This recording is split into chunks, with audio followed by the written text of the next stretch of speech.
이 시간 말씀을 받겠습니다. 이 복된 시간에 주시는 하나님의 말씀은 사도행전 11장 19절에서 30절까지의 말씀입니다. 신약성경 206면에 있는 사도행전 11장 19절에서 30절까지의 말씀, 주의 손이 함께하는 자라는 제목으로 오늘 말씀을 받겠습니다. 19절입니다. 그때에 스데반의 일로 일어난 환란으로 말미암아 흩어진 자들이 베니게와 구브로와 안디옥까지 이르러 유대인에게만 말씀을 전하는데, 그 중에 구브로와 구레네 몇 사람이 안디옥에 이르러 헬라인에게도 말하여 주 예수를 전파하니, 주의 손이 그들과 함께 하심에 수많은 사람들이 믿고 주께 돌아오더라. 예루살렘 교회가 이 사람들의 소문을 듣고 바나바를 안디옥까지 보내니, 그가 이르러 하나님의 은혜를 보고 기뻐하여 모든 사람에게 굳건한 믿음 마음으로 주와 함께 머물러 있으라 권하니, 바나바는 착한 사람이요 성령과 믿음이 충만한 사람이라. 이에 큰 무리가 주께 더하여 지더라. 바나바가 사울을 찾으러 다소에 가서 만남에 안디옥에 데리고 와서 둘이 교회에 1년간 모여 있어 큰 무리를 가르쳤고, 제자들이 안디옥에서 비로소 그리스도인이라 일컬음을 받게 되었더라. 그때의 선지자들이 예루살렘에서 안디옥에 이르니, 그 중에 아가보라 하는 한 사람이 일어나 성령으로 말하되 천하에 큰 흉년이 들리라 하더니, 글라우디오 때에 그렇게 되니라. 제자들이 각각 그 힘대로 유대에 사는 형제들에게 부조를 보내기로 작정하고 이를 실행하여 바나바와 사울의 손으로 장로들에게 보내니라. 아멘. 광고 하나 말씀드리겠습니다. 4-41셀 우리 문성경 집사님 부친 되시는 그 문상길 어르신께서 어제 소천하셨어요. 그래서 오늘 저희 교회에서 오후 1시에 출발을 하는데요, 예배는 못할 것 같아요. 그래서 저희가 문상만 하고 돌아오는데, 참석하기를 원하시는 분들은 1시까지 교회로 오시면 좋을 것 같습니다. 여러분, 하나님은 어떤 분일까요? 하나님은 어떤 분일까요? 만약 누군가 여러분들에게 하나님은 어떤 분이냐고 이렇게 묻는다고 한다면 여러분들 뭐라고 대답하시겠어요? 하나님은 사랑이 많으신 분입니다. 하나님은 소망이십니다. 하나님은 능력이시고 또 우리의 삶의 기쁨이십니다. 다양한 아마 대답들이 쏟아지게 될 텐데, 여러분, 그럴 수밖에 없는 게 왜 그러냐면요, 하나님은 어떤 분인지에 대해서 우리가 이러이러한 분입니다라고 단 하나의 정의로는 절대로 설명할 수 없는 분, 그분이 하나님이시기 때문에 그렇다는 거예요. 우리가 하나님을 설명할 수 있는 범위가 어디까지냐면, 내가 알고 내가 경험하고 내가 이해하고 있는 그 범위 안을 초월할 수가 없어요. 그러니까 하나님은 늘 내가 알고 있는 범위 내에서, 내가 경험한 범위 내에서, 내가 이해하고 받아들인 그 범위 안에서만 늘 하나님이 어떤 분인지 정의될 수 있다는 겁니다. 그렇다고 한다면 여러분, 우리가 매일 하나님 앞에, 특별히 하나님의 말씀 앞에 서야 되는 줄로 믿습니다. 왜냐하면 말씀 앞에 서야만, 말씀을 읽고 또 듣고 묵상해야만 결국 하나님이 어떤 분인지 채워지는 거거든요. 경험되어지는 거거든요. 그 배움을 통해서 우리는 믿음이 자라게 되는 거고, 또 그 배움을 통해서 우리의 신앙이 성화가 일어나는 겁니다. 따라서 우리가 말씀을 대할 때마다 우리는 늘 이런 질문을 던져야 돼요. 과연 하나님은 어떤 분이실까? 그리고 그 대답을 찾아야만 하는 거죠. 여러분, 오늘 본문도요, 스데반의 순교로 다시 또 회귀하는 거예요. 스데반이 순교를 시작하고 그 순교를 시작으로 인해서 박해를 받고 있던 그 예루살렘 교회가 흩어지잖아요. 흩어져서 복음을 전도하는 그 복음 전도자들의 이야기가 오늘 또 등장을 하게 되는데, 이 말은 우리가 어제 살펴봤던 앞 내용과 주제가 연결되어 있다는 겁니다. 여러분, 어제까지의 주제가 뭐였어요? 한 단어로 표현하면 땅끝이잖아요. 땅끝. 땅끝까지 복음이 전해지는 것. 그러니까 이방인들에게 복음이 전해지는 이야기인데, 오늘 본문이 좀 다른 점이 있어요. 어제 본문과 오늘 본문 사이의 다른 점은 장소의 변화입니다. 어제까지는요, 이 갈릴리라고 하는 지역에서 좀 밑에 지역, 아래 지역에 있는 그 지역의 복음이 어떻게 이방인들에게 전해졌는지를 다루었어요. 그러니까 욥바와 가이사라까지 복음이 전해진 이야기를 들었죠. 근데 오늘은 그 장소가 바뀌는데 이 갈릴리를 중심으로 해서 그 위쪽 베니게와 구브로와 또 시리아 안디옥까지, 거기까지 복음의 이방인들에게 회심으로 나타난 그 사건을 다루게 된다는 거예요.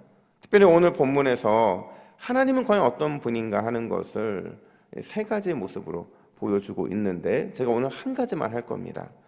그게 뭐냐? 첫 번째로, 하나님은 자녀들의 위탁을 기뻐하시는 분이라는 사실이에요. 자녀들의 위탁을 기뻐하신다는 거예요. 여러분, 위탁이라는 게 뭐예요? 맡기는 거잖아요. 근데 그냥 맡기는 게 아니라 해결해 줄 것을 믿고 맡기는 거, 그게 위탁이잖아요. 그러니까 하나님은요, 자신의 자녀들이 자신을 믿고 위탁하는 거를 너무 기뻐하신다는 거예요. 아니, 그냥 기뻐하시는 게 아니라 위탁하는 그 태도를, 우리의 그 태도를 뭐라고 생각하시냐면 믿음이라고 여겨주신다는 거죠. 그래서 우리가 위탁하는 게요, 부끄러운 게 아닙니다. 하나님께 뭔가 부탁을 하는 것, 의지하는 것, 하나님을 자꾸 우리의 삶에 끌어들이는 것, 이건 부끄러운 게 아니에요. 이건 다 믿음의 행위라고요. 얼마나 많이 주님을 우리의 삶에 끌어들이느냐, 개입하게 하느냐, 우리를 통해서 일하게 하느냐, 이게 하나님 보시기에는 너무 소중한 거고 그걸 너무 기뻐하신다고요. 우리는 누군가가 우리를 자꾸 의지하고 우리를 자신의 삶에 자꾸 끌어들이면 우리는 굉장히 그게 부담스러울 때가 있거든요. 근데 하나님은 그렇지 않으신다는 거예요. 오늘 본문 19절부터 21절에 보면 하나님께 자신들의 사역을 완전히 전적으로 위탁하는 사람들의 이야기가 등장을 하거든요. 자, 20절 말씀 볼까요? 20절 같이 읽습니다. 시작. 그 중에 구브로와 구레네 몇 사람이 안디옥에 이르러 헬라인에게도 말하여 주 예수를 전파하니. 여러분, 유대 기독교인들에게 있어서 복음을 들어야 하는 대상자는 누구였을까요? 유대 기독교인들의 입장에서는요, 유대인들 자기 민족, 그들만이 복음을 들어야 되는 대상이었어요. 다른 사람들에게는 관심이 없었어요. 그러니까 복음을 이방인들이 들을 필요도 없었고 듣고 구원을 받을 수도 없다고 생각했던 게 당시 유대인들의 일반적인 생각이었다고 제가 말씀을 드렸어요. 그런데 오늘 본문에 보니까 그들 중에 몇 사람이라고 말하고 있거든요. 몇 사람이 그런 유대인들이 갖고 있던 생각을 깹니다.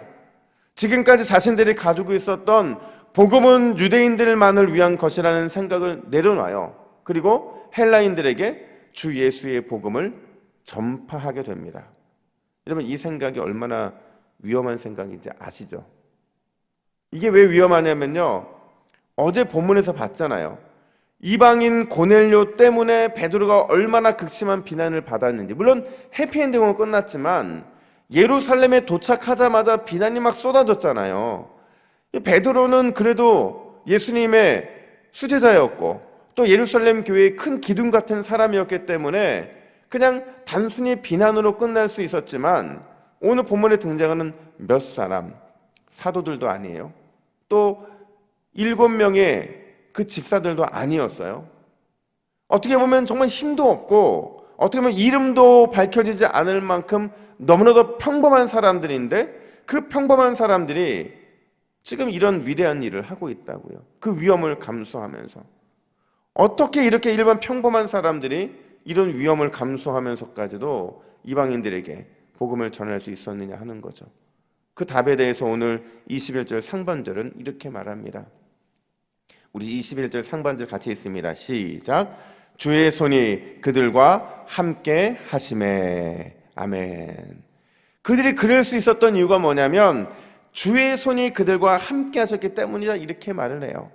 근데 이게요, 마치 하나님의 입장에서는 하나님께서 직접 그 손으로 그들과 함께 하셨기 때문에 가능했다, 이렇게 표현하는 표현 같지만 이 표현을 뒤집어 보잖아요. 그럼 어떤 표현이냐면 그 몇 사람이 주님의 손을 의지했다는 거예요. 주님의 손을 굳게 붙잡았다는 거죠. 전적 위탁하고 맡겼다는 거예요. 그러니까 이게 지금 무슨 말이냐면 헬라인들에게도 주 예수의 복음을 전파하는 게 주님의 뜻이라는 것을 그들은 확신했고 반드시 그 주님의 뜻을 순종하면 선한 결과가 나올 것이라고 확신했다는 거예요. 그래서 그들은 주님께 다 맡기고 위탁하고 전적으로 맡기고 비난도 맡기고 핍박도 맡기고 판단도 맡기고 다 맡기고 온전히 주님 앞에서 그 역할을 감당했다는 거죠. 그 위탁을 하나님께서는 기쁘게 받으셨고 그 주님의 손으로 그들과 함께 하셨다. 지금 그 얘기를 해주고 있는 겁니다. 놀라운 결과가 발생해요. 21절 하반절 보니까 수많은 사람들이 믿고 주께로 돌아왔다 이렇게 말을 해요. 수많은 사람들이 믿고 주께로 돌아왔다는 이 표현을 딱 한 문장으로 말하면 뭔지 아세요? 교회가 세워졌다는 거예요. 그 교회 이름이 뭐예요? 안디옥 교회입니다. 안디옥 교회. 안디옥에 놀라운 구원의 역사가 발생해서 교회가 세워졌다는 거예요. 여러분, 이 안디옥의 교회가 세워졌던 게 얼마나 대단한 일이냐면요, 그 당시에 가장 큰 도시가 어디였냐면 로마였어요. 로마 다음에 큰 도시가 어디였을까요? 알렉산드리아였어요. 그 다음 세 번째로 큰 도시가 바로 이 안디옥이었다고요. 그러니까 이 큰 도시에 50만이나 되는 이 사람들이 살고 있던 이 도시에 몇 사람의 전적인 위탁을 통해서 교회가 세워졌다라는 거예요. 근데 이 교회가 장차 어떻게 변합니까? 어떤 교회가 돼요? 오늘 보면 26절에 보니까 그리스도인이라는 표현이 처음으로 등장했다 그래요. 그러니까 성도라는 표현이 처음으로 이 안디옥 교회에서 등장을 했다는 거죠. 또 장차 이 교회는 초대교회, 그러니까 전 세계를 복음화하기 위한 선교 거점으로 쓰임받는 교회가 되잖아요. 여러분, 이런 교회, 이런 안디옥 교회가 어떻게 세워졌다고요? 몇 사람의 전적인 위탁을 통해 세워졌다는 거예요. 여러분, 생각해보면 하나님의 나라는요, 또 하나님의 역사는 항상 이런 식으로 진행되어 왔어요. 어떤 식이냐면 누군가의 믿음, 누군가의 전적 위탁, 하나님께 모든 것을 맡기는 것을 통해서 하나님은 위대한 주님의 역사를 이루어 가셨다고요.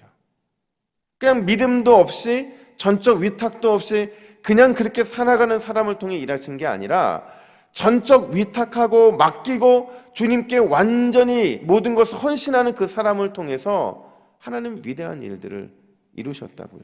한번 생각해 보세요.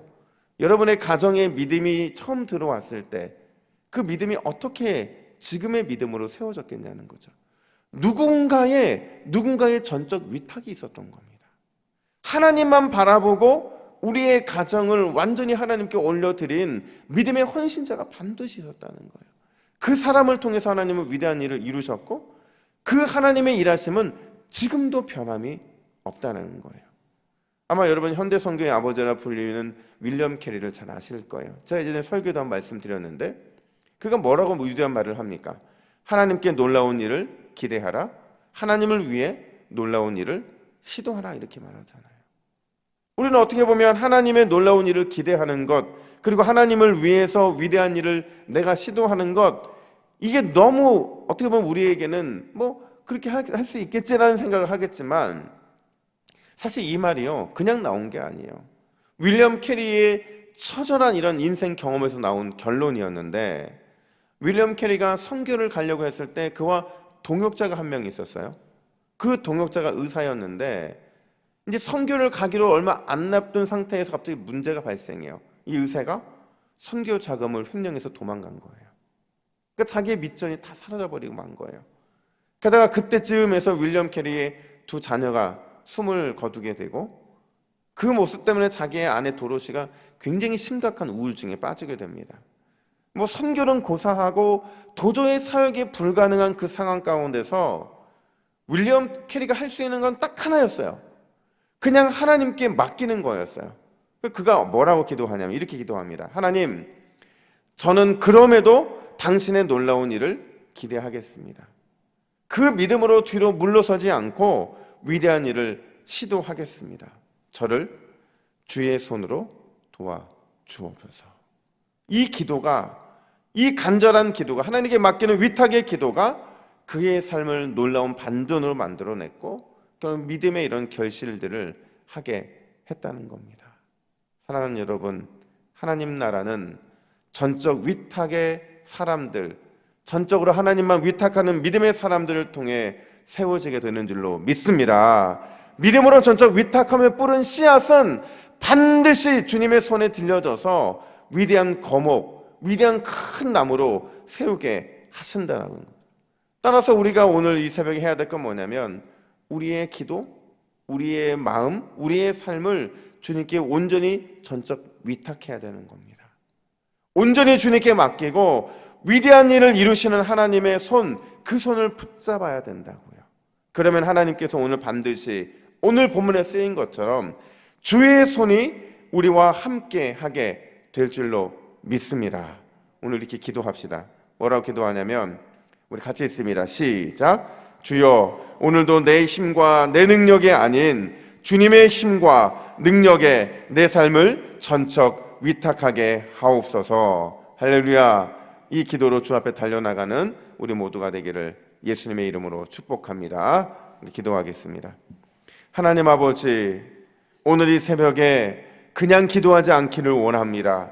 주님께 다 맡겨드리고 전적 위탁할 수 있도록 인도하여 주시고 그런 우리의 기도를 통하여 우리의 헌신을 통하여 오늘 이 새벽에도 주님께서 일하시는 놀라운 기적을 이루시는 그 큰 은혜를 보게 하여 주시옵소서. 아무리 산이 높고 아무리 우리의 심령의 바다가 하나님 깊다 할지라도 믿음 갖고 배를 저어 나아가게 하여 주시고 그 산을 정복하게 하여 주셔서 오늘도 주님이 우리를 통해 이루시는 놀라운 하나님의 일을 주의 손이 우리와 함께함을 통해서 이 온전히 경험할 수 있도록 역사하여 주시옵소서. 감사드리며 예수님의 이름으로 기도하옵나이다. 아멘.